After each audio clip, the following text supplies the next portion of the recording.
Moin!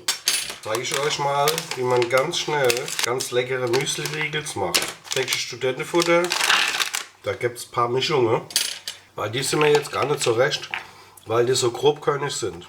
Aber es funktioniert auch mit denen. Haferflocke, die mache ich rein, das hat was mit der Bindung zu tun. Ja, einfach nach Gusto. Da könnt ihr alles Mögliche reinmachen. Bio-Vollkornflocke, ein Eiweiß, ein schönes. Ich habe hier das Anabolik-Protein, weil ich ja auch Kraftsport mache.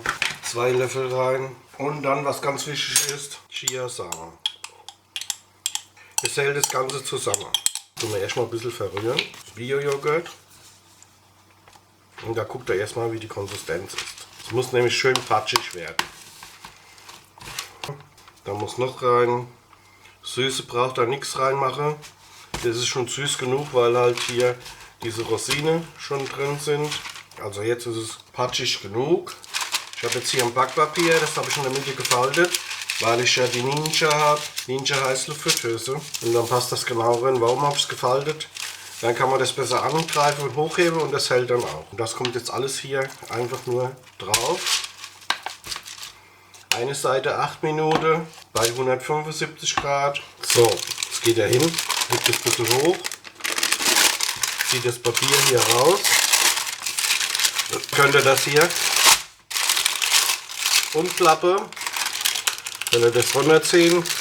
Also wegschneiden, das braucht ihr ja nicht mehr. Jetzt mal hin und schneiden euch das so durch.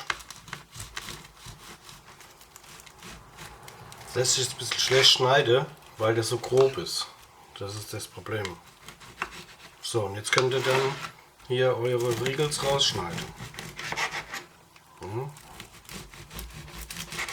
Ihr habt da schöne Riegels.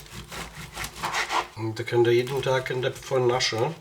Hält eine ganze Woche. Plastiktüte rein, ins unterste Fach vom Kühlschrank. Da könnt ihr jeden Tag von snacken. Und die schmecken richtig klasse. Eiweißreich.